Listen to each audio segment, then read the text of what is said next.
Lions Rock Productions.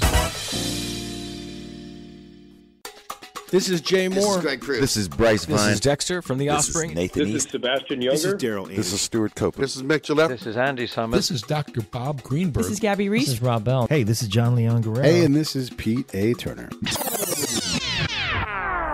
All right, my name is Benite Jeune from the country of Haiti, representing Rise Haiti. And right now you are on the Break It Down show, and thank you for listening. And now, the Break It Down show with John Leon Guerrero and Pete A. Turner.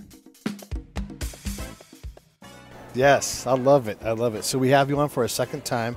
We had Kelly Lowrey, and I'm actually looking at Kelly's back as we sit here in a BJ, so there's a little bit of background noise. We're in Santa Clarita, and then co-hosting today is my very good friend Phil Green, and sitting over here and doing some technical advising is Parker Green, who's got a buffalo wing mustache, and has his glasses on, and he's ready to go, and he's rocking it. By the way, Parker rode, at least so far today, 2 new, formerly scary roller coasters. He's conquered 2 of them, and it's possible he'll ride X2 later today. So we'll check back on Parker's progress. So thank you, Parker, for joining us. And thank you, Benite, for coming in. Man, it's always good to have you come in because there's a zillion questions. It's almost like we've had the show going already for an hour as we've had lunch. But thank you for coming on. I want to get into everything. So for those that don't know, they can go back and hear your show. But just to give some real quick background, you survived the big Haiti earthquake by punching your way through a wall, straight out of a movie. Like, you're the only guy that comes out of that building. You survived that. You survived being robbed and shot and nearly dying on the streets in Haiti. And what you ultimately do is you make sure that Haitian kids, at a rate far exceeding what the government's able to do, get off the street, they get into classrooms, they get trained, and they get educated, and you try to set them up for success. And you've been doing it long enough now that sounds like you're starting to graduate these guys to the next level. Yeah. I mean, I'll tell you this. I thank God for the fact that I'm alive today because really I've been through the earthquake, and but somehow I still believe that after we lost almost everything, that we can bounce back, to continue in what we are doing. And just recently, really, I went to the bank, to withdraw some money for a conference that we were going to do. And then some guys, followed us and shot us and took the money. I was hoping that they will take the money without shooting me, but they did. But that did not stop me from the vision that I have, to continue to educate people, to continue to feed people, and so on. So I'm excited because I'm a big believer in education, and that's what we really want to do. So, I strongly believe that education is a big part of a country's development, and I believe that without education, we cannot see the development of Haiti, and that's why I believe big time in this. But today I'm here to really, share, something that just happened just recently, with our official exam. So in Haiti, we have an official exam that we do every July. And we sent 28, students in our 13th grade class, to that official exam. And once they finish, they will continue on to go to the university. And we have a pass rate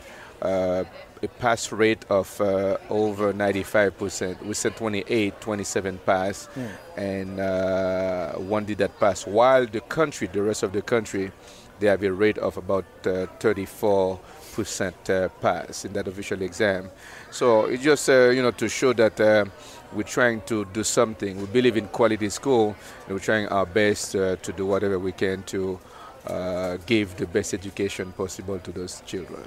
And when you have the chance to put these kids through school, I'm assuming that when a cohort starts when they're young, most of that cohort graduates up, and I would imagine on the outside that if you had 100 kids who weren't in your school, those kids are going to fall by the wayside as they get older, too. They're going to go do other things. They're going to go to the streets to survive, and they're not going to stay in school. Is that correct? Or? I mean, I would say that there are many other schools, that will be around. In our school, we have over 800 children, and we're trying to offer a good education because people can go to a school and receive an education, but is it quality? And that's why, we are striving to get those kids a good education. Yes, it's very difficult too. Sometimes when you have those kids, they can start from kindergarten, and if their parents don't have the means to continue on with them, then they can stop in primary. If their parents don't have the means to continue, they can stop in secondary. And many of them too, when they finish high school, they cannot continue on to go to the university and even to go and learn a trade. But from what we can do, so if we are able to get the bunch of students that we can help, at least to finish high school, and sometimes too, if we have friends, sponsors that want to sponsor it. One of these students to continue on to the university, then we try to do that. And that's the story of one young man that started with us 20 years ago, and right now is in 6-year medical school. Wow. And he just went to Belgium for an internship, and after that came back and to continue his internship in Haiti. So when I see those kind of stuff, they really encourage me, spite of the hardships, spite of everything that we might endure in the country. So that really gives us the joy to continue and do what we are doing. Is he the one that, when I was there in March, there was a gentleman that was going to medical school, a taller gentleman. Was that the same guy that went to Belgium? Yeah, it's possible that, you had met him, because I had some kind of appointment with him to come and, meet some of you. Yeah, I think I remember that particular individual. Is there a difference? Vignier is somewhat, I would consider it rural. The 800 students, you're pulling from a village of a certain size, but is there a difference in, say, Port-au-Prince versus most of Haiti is rural? So those students in Port-au-Prince, is there a difference in education opportunities in the city versus out where you are, which is an hour and a half outside the city? Yeah, there's a little difference because where we are, we don't have electricity 24 hours a day. And sometimes we'll have power from 6 o'clock to 11 o'clock. And sometimes we can go for a week without having it. We can go for 2 weeks or 3, and sometimes it could be a month without having no electricity. So, even though in Port-au-Prince, in most places they can have 12 hours of power, and at night, and some kids might be able to find power to study. Some most places I would say, but in Vignier, when there is no electricity, the kids sometimes they have to study in kerosene lamp. So I would say that makes a big difference when you are a student and you're trying to study, and studying when there is no power, where it's dark. So that could be very difficult. And also, by not having a way to to go for instance, to have a TV at home, to see what's going on in other parts of the world, that living in a rural place where you don't have that energy could make a big difference. And of course too, in Vignier, one of the challenges that we have is that human resources are not easy. And right now what I'm trying to do is to get, I'm trying to bring human resources, teachers, from Port-au-Prince area into Vigny because, of course, they have better qualification and so that, they can give a better education to the kids that we have in Vigny.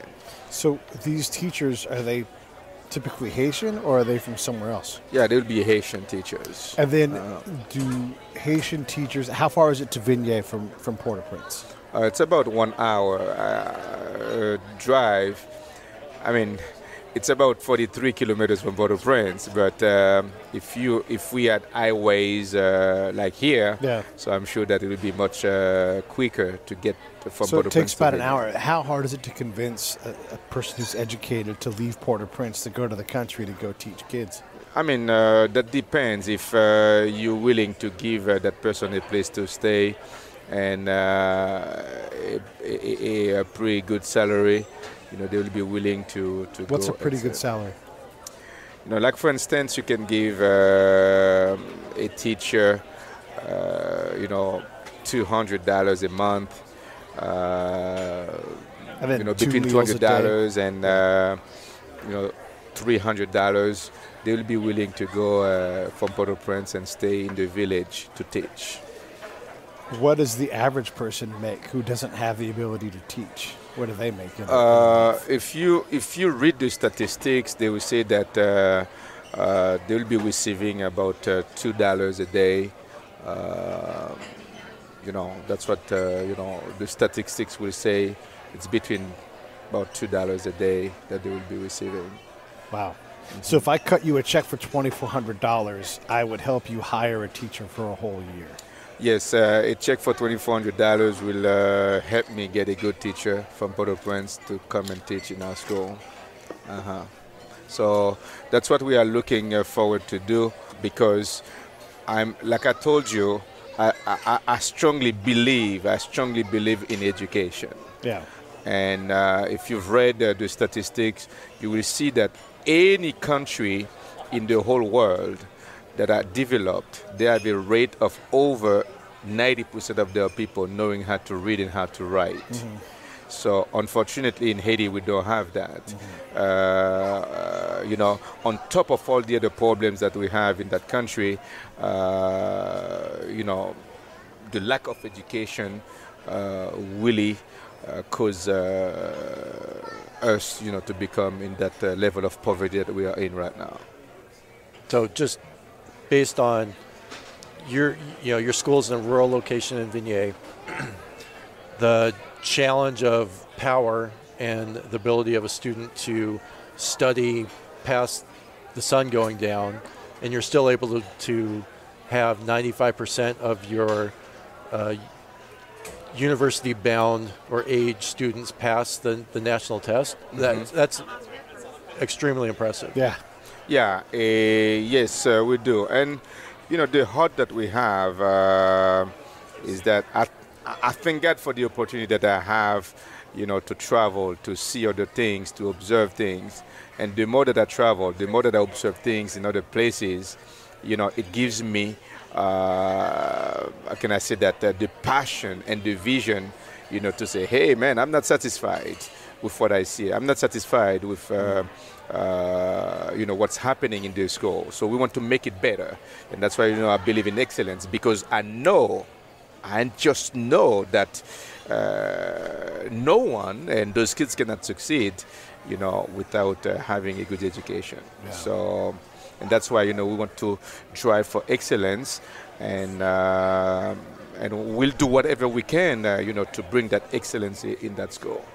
I was talking to a guy named Shaka Senghor. He did time for murder. He grew up in Detroit, which is a hard place to grow up.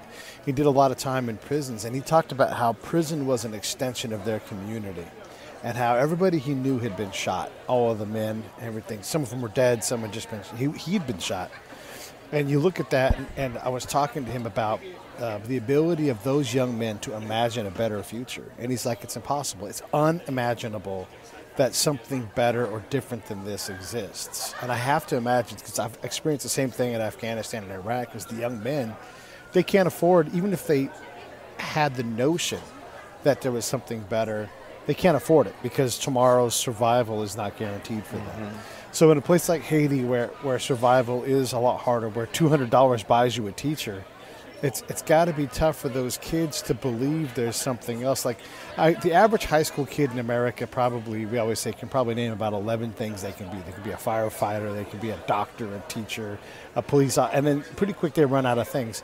But what does the average kid in Haiti think that they're going to grow up to be? What would you say, like the kids on the street, what do they think is in the future for them? I mean, one of the indicators of a failed nation is when you have, a big number of its people wanting to migrate to other countries. Okay. Yeah. One of the indicators of a failed nation. Yeah. And Haiti is one of the we have that indicator. If you ask a Haitian young people, what do you want to do with your life? They will tell you, I want to leave Haiti and I want to go to any country. Right. But I don't want to live in Haiti. Right. Because they think that there is no opportunity. Okay. No economic opportunities. Yeah. But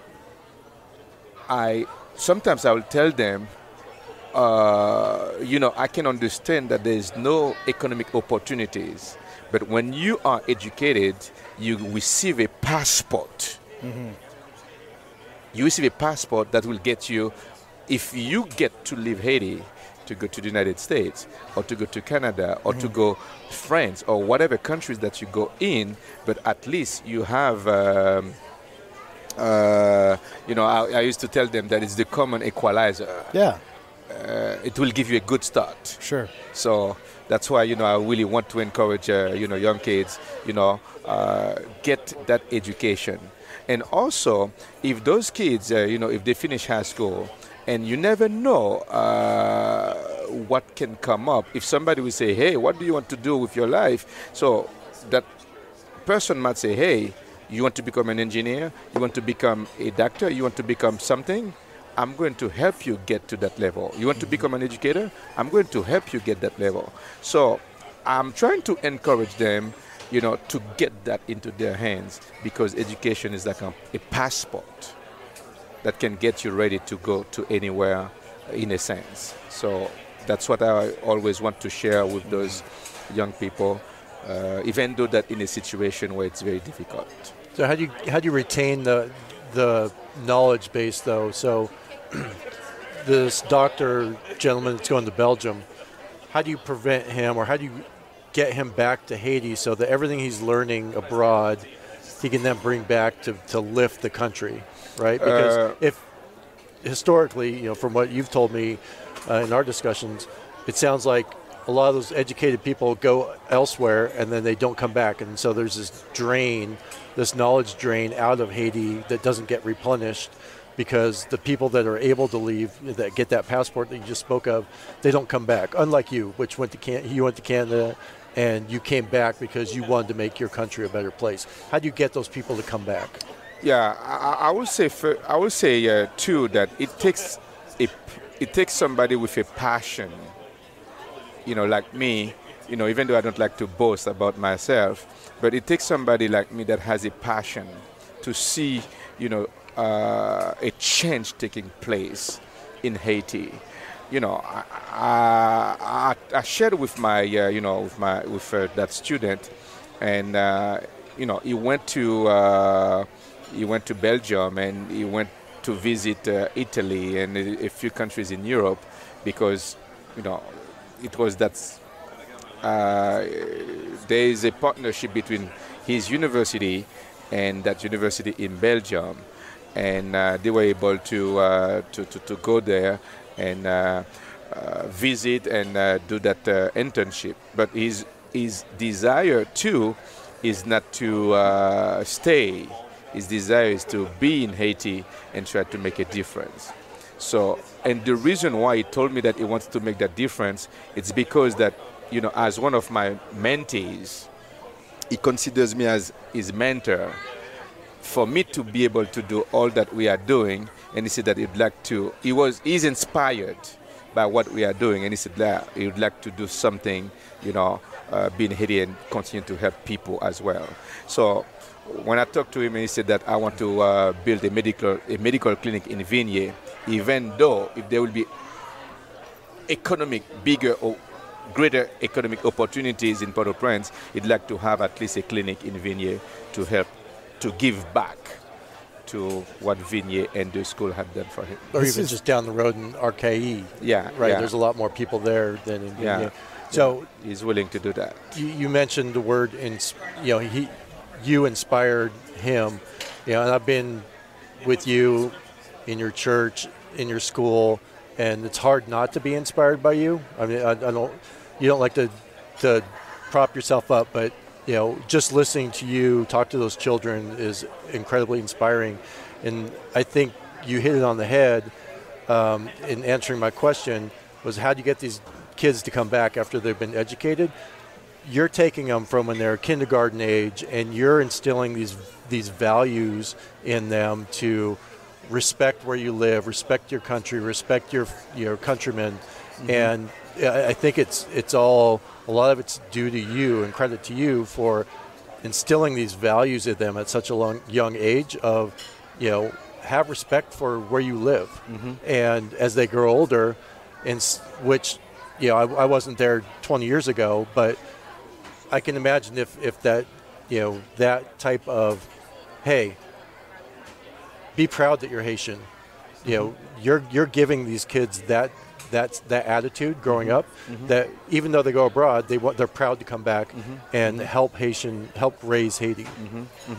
I mean, I would say that Haiti is a small country. You know, we can understand that Haiti is the poorest country in the Western Hemisphere, but somehow we are helping Haiti, and by helping Haiti, we are helping humanity. So even if a child or a young man does not want to stay in Haiti and wants to go to Canada, to the US, or to France, to any other country, but you know, you do something wrong to humanity if you let that child or that young man go without an education. You see what I'm saying? Yep. So if you read the statistics, you will find out that the greater your education is, the more money you can make. So if you can make more money by being more educated, and me, if I can help you to get the basics, man, I'll be so proud. You see what I'm saying? So even if you leave the country and you go to another country, I mean, right now, you know, the only way that Haiti is living or surviving is people from outside sending money back home to Haiti. So even doing it that way, you are contributing into the welfare of Haiti and the welfare of humanity. I mean, I wish that, you know, when you have those young people, I wish, you know, they will not want to leave the country. They will want to stay in the country to build, the country up. But there are also some other things that cause Haiti to become a failed nation. When you have a country that has political instability, you know, it's very hard on the country, and I think that's probably one of the reasons why, you know, that many young people, they don't want to stay also in the country, because they think, man, we don't have the stability so that the country continue to build upon, so that it can become a developed country. But somehow we do have some young people, in spite of the situation, you know, they said, okay, we want to be a part of what needs to be happen in the country. We want to be a part of that. So, and I'm so proud of those young people that they say, okay, we don't want to leave the country, but at the same token, I cannot prevent them, you know, from going somewhere else if they have the opportunity. But in a sense, if they can be educated offer them that good education, having a good value system, I think I'm satisfied. I do my job. Where do you want to see, as you start to graduate more of these people, just did 20 some odd, you're going to keep doing that, you're going to keep sending these new minds out into the world. Where's the best opportunity for them? Is it in the U.S.? Is it in Canada? Is it in France? Where's the place where the best bridge already exists right now? I mean, I would say that, one of the dream of many of these young people is to go where, it's better economically, where the doors are open. And just recently, there were some doors that were open in Chile and also Brazil and Argentina. So you find many of them that went there, but for some reason, there was a flow of Haitian leaving Haiti to go there.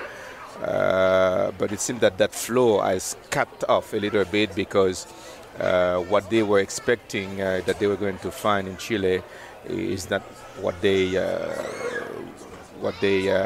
encountered.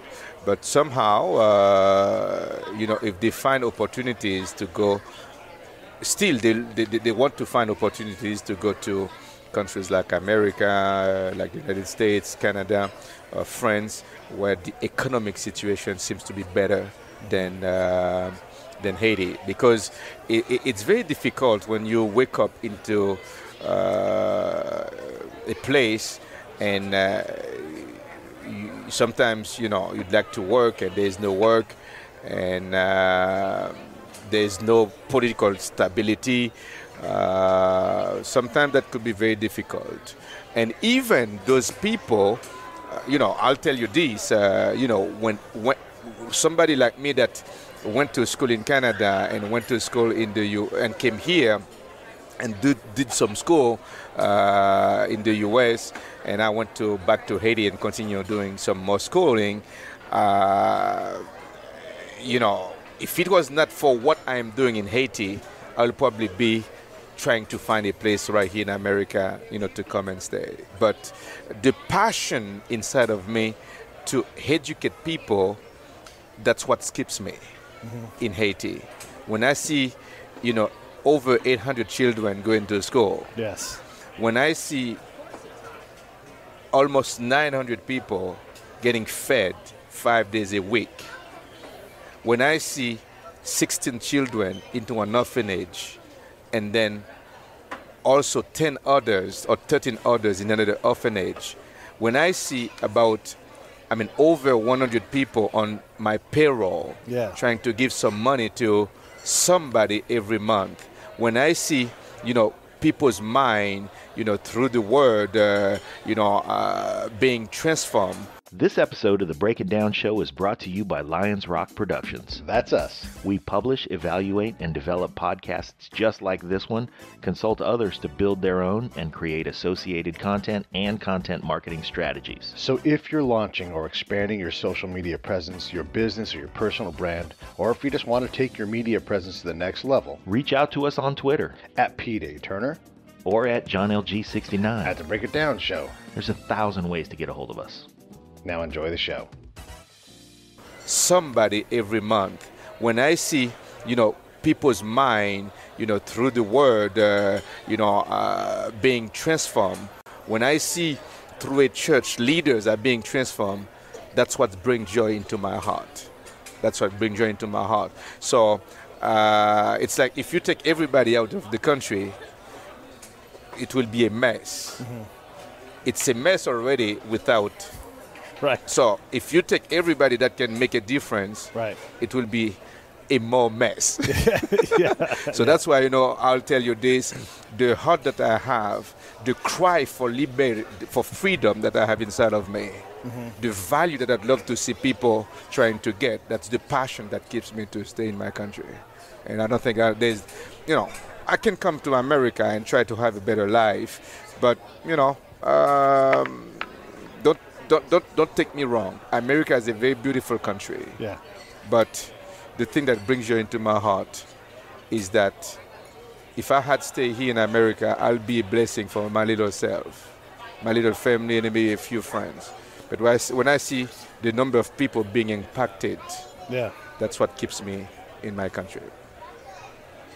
Mm-hmm. So if you're listening to this and you want to make a difference in Haiti, go to risehaiti.org or go to Kelly Lowrey's Make Waves project and donate so that Benite can hire more qualified teachers so that he can educate more students from kindergarten through high school on the way to send more students to the university. Because that's where it's going to make a difference in Haiti. It's not sending money and food, because that enables the whole welfare system that Haiti currently operates on. And there needs to be a huge paradigm shift. It starts at the grassroots level in education, and that's what Benite's doing. Yes. I do encourage people because, Walt Disney said that one man may have the vision. It takes a team to bring it to pass. So I have a vision, and there are many people in Haiti trying to use those avenues to make money, to steal people's money. But somehow we want to make a difference into the country, and we welcome people that will say, hey, we want to partner with you to continue to make that big difference. And also, I do invite people to come and see what we are doing. And when people give something, I just want them to go and see what's going on, and the difference that we are making, and the difference that also their support can be making as well. I know from my own experience, people would question what I was doing because I'm out in the field by myself. No one knows I'm producing all these products. But my challenge is always, well, come on, let's go.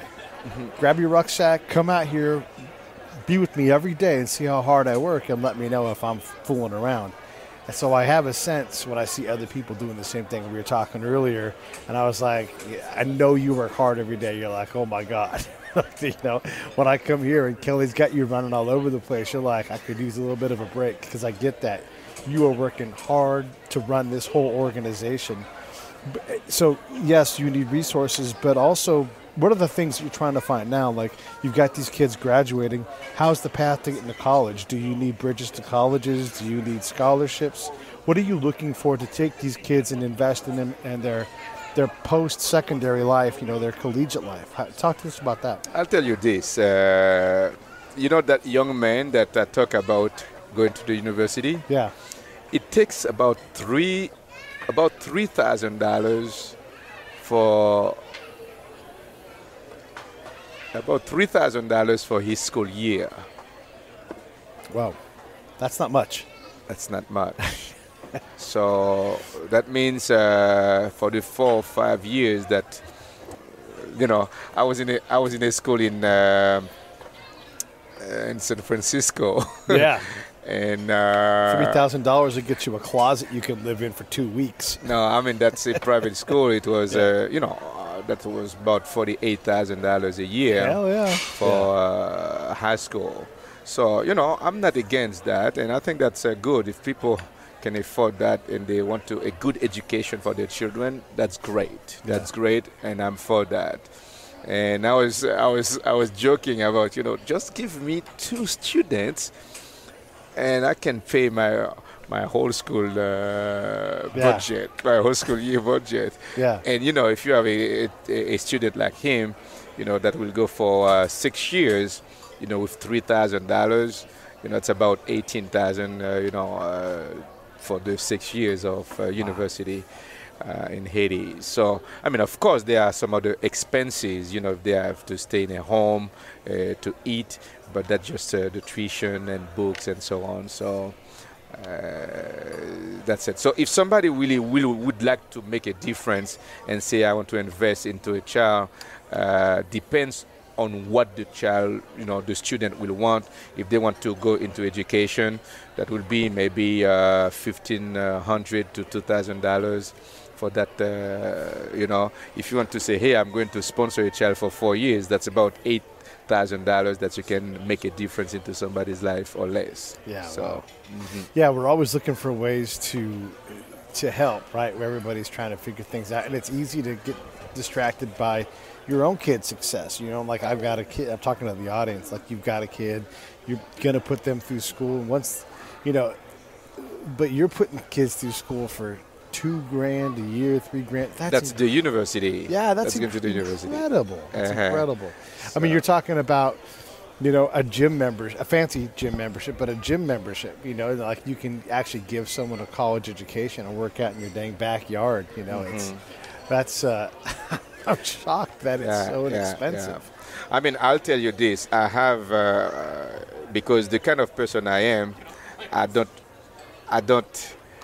talk on behalf of people just like that. But I do have about 5 students. If I had the means today, I would send them to the university.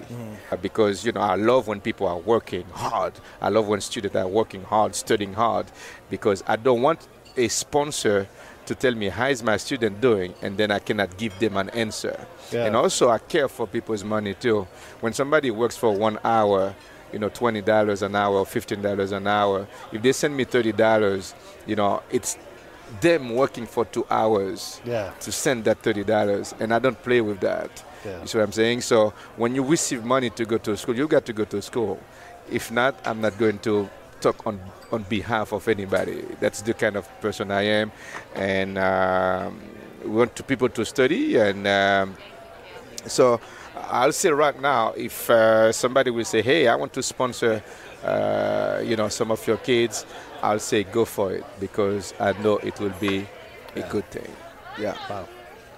Yeah. All you have to do is spend 5-10 minutes with those kids, and I've spent days with a lot of them.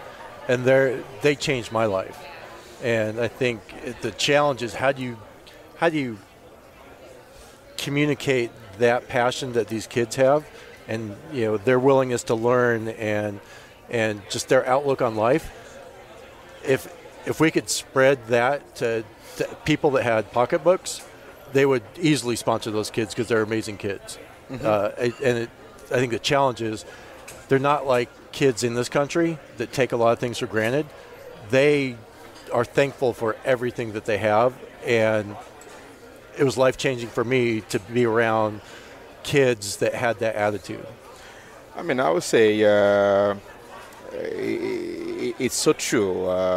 You know, I thank God for the kids that are here, the young people, because if some of them never have an opportunity to go to a place where, you know, they can have a change perspective, you know, it's okay, you know, that what they see is what they see. But I would say that I have many young people that go to Haiti and that change their whole perspective. You know, I have, just recently I was in one of the schools in California. You know, that school is, you know, pays a fair amount of money to go a year, you know, good to go. And they'd like to send some kids to Haiti, you know. So it's, you know, kids of well-off people. But what they want to do is, you know, give them an experience that will allow them to see that, you know, we are not only here in America, you know, there are other people also in the world, and I, you know, would like to see how they live, you know, what they do. And I'm excited to welcome those group of young people that will go, and I'd like for them to have a good experience and show them, you know, people in the village how they live, you know, people that live without, you know, they don't have showers, they don't have running water, no electricity, they don't have a kitchen where they will cook, and so on. And I'll tell you this, you know, most of these young people, when they go to Haiti and they see that, they come back and say, my goodness, thank you for this experience. And it really helped them to see that, you know, there are other people in the world that live different than us. And it gives them a sense that of more gratefulness for what they have, in a sense. Right now, while we're sitting here at BJ's, they have the Georgia-Alabama game on, which is in some form of late stage. And Georgia's beating Alabama. Alabama's first in the nation right now. And that is so insignificant when we're talking about kids that just want the opportunity to go to university. You know, they don't have electricity. They don't necessarily have reliable food unless someone like you comes along and makes sure that they have it. It takes, you know, the biggest football game of the year for college football right now and makes it like, come on, are we seriously, you know? And you don't have to sponsor a whole kid, like just help in general. You know, like we talked about politics before we were recording, and I'm always struck, you know, between Popping the Bubble, my technology show that everybody should listen to, and this show, we talk to a lot of folks that come from other places, and they do see opportunity here, you know, and here we have people that would love to come from Haiti to the U.S. to study so they can go back to Haiti and invest in their country.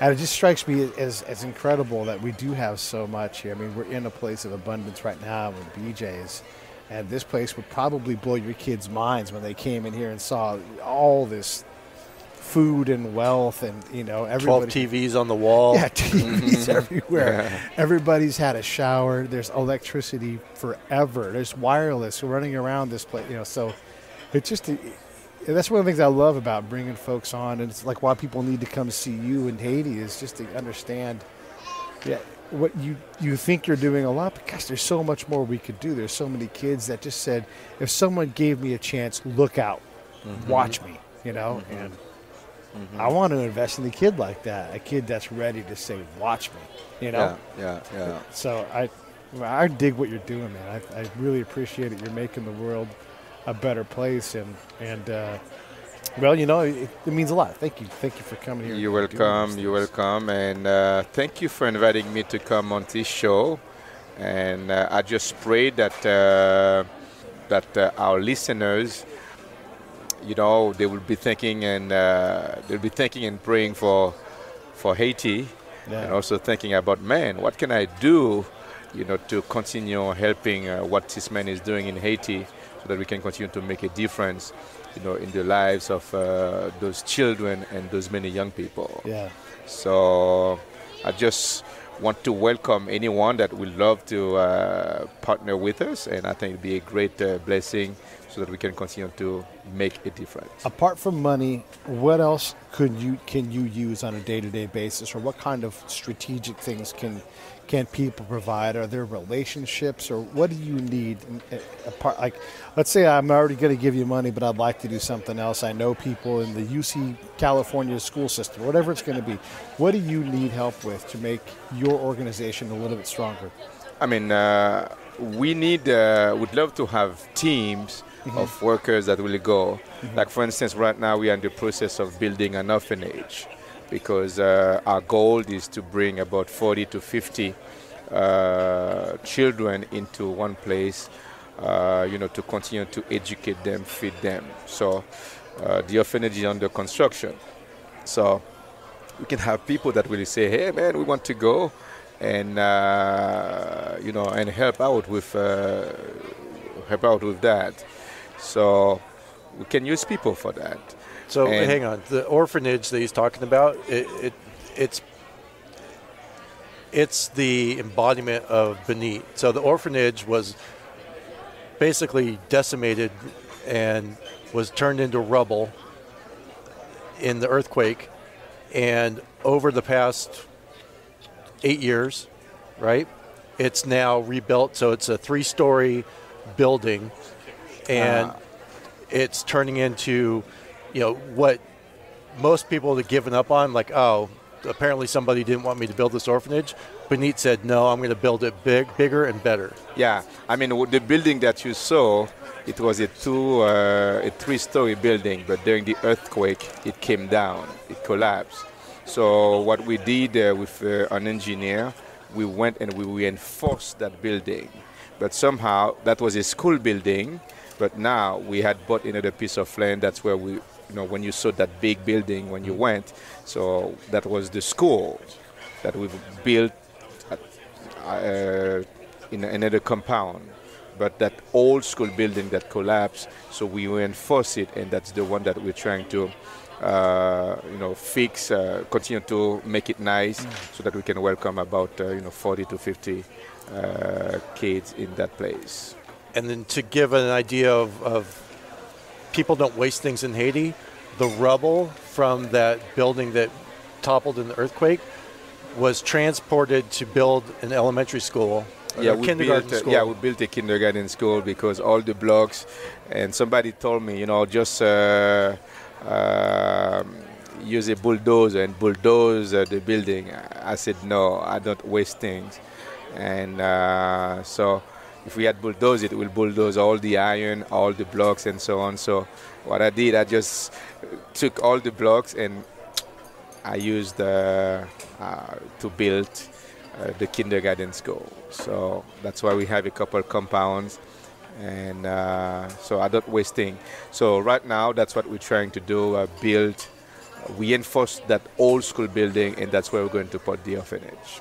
So if you donate to Benite, just know that he's not going to waste anything that you give him, because it's not worth it. And resources are so limited that you tap into every little last piece of rubble.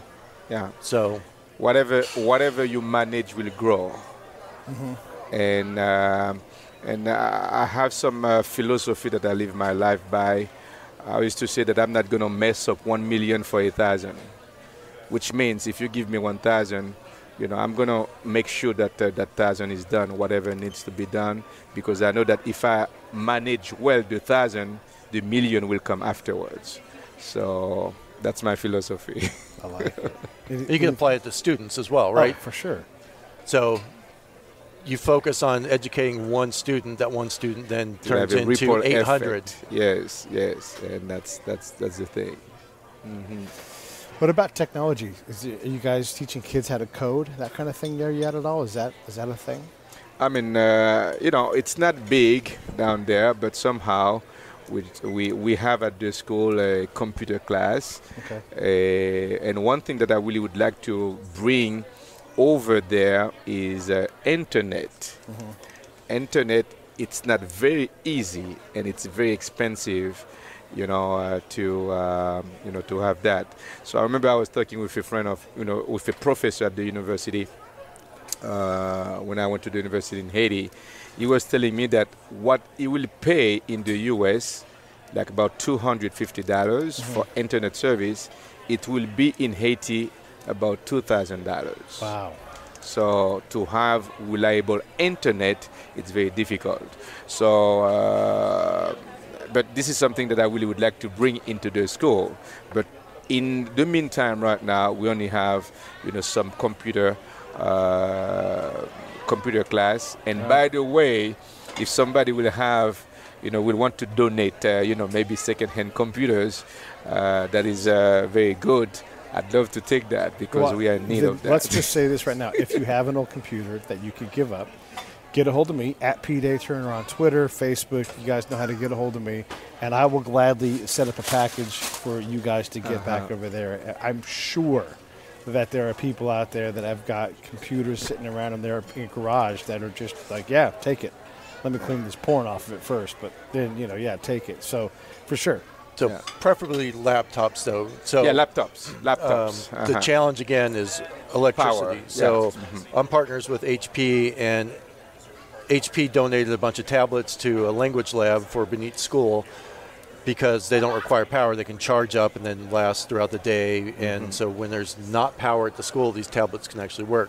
We were trying to donate some all-in-one computers, and Benite's first question was, do they require power? Yes. Okay, I don't want them, because there's not reliable power throughout the day. So something that has a rechargeable battery is preferred, because that way it can be used throughout the day without worrying about, okay, we don't have power today, so we can't use these computers. Yeah, I mean, we can use laptops. I know that there are some Macs or whatever that will not take too much power, because we have some solar panels at the school. And that's what we use pretty much to power the school building, with some lights and some, like whatever we want to run, printer, computers, whatever, laptops. So we need solar panels, and also computers will be good thing, laptops will be good things too that we can use. Thanks for coming on, man. I appreciate it. Again, I respect what you do and want to do everything I can to help out. Your nonprofit is in today, right now it's in development. It's about to be finished up with the paperwork and everything. So probably by the time this thing comes out, it's called Rise Haiti. And we'll be able to put links in there for you for people to be able to support that. And if the nonprofit's not official yet, it doesn't mean that what you're doing is not official. It just means in terms of American category for donating, you can still donate computers and money the other ways, but that is coming. And the next time you come on, it'll probably be set. So let me know if you guys have questions for Benite on how to be involved. If you want to set up a visit down to Haiti, whatever it is, you want to send your wayward teenager who needs a lesson on reality to Haiti. Let's send them down there so they can see what the heck tough really is, because you guys are out there and you're fighting, and like you said, the country is, I hate to say it's a failed state, but I mean that's what it is. Like, you've got to go somewhere else to get to somewhere so you can come back, and that's a tough spot to be in. And as bad as we think we have it here in the U.S., which is just hard to even say out loud, there are places that genuinely can use our abundance and put to use to, again, back that kid that's like, you just give me a shot and I will show you what I can do. And that's as American, and we're all Americans. We're all in the North American continental area. So that's as American as it gets, man. And I appreciate and thank you for doing that. I mean, you're welcome, and thank you again for inviting me on the show. And thank you, all the listeners that were listening to that show. And let's continue to do something for Haiti. Yeah. Let's continue to help humanity. And I'm not talking just to the folks in the U.S. too, because we got folks in Australia and there's Cat in New Zealand, and there's all kinds of folks in Japan and in Europe. Absolutely. Everybody can help you guys out. So let me know how you want to get involved, and I will guide you to where that help can be best put. So thank you so much. Thank you.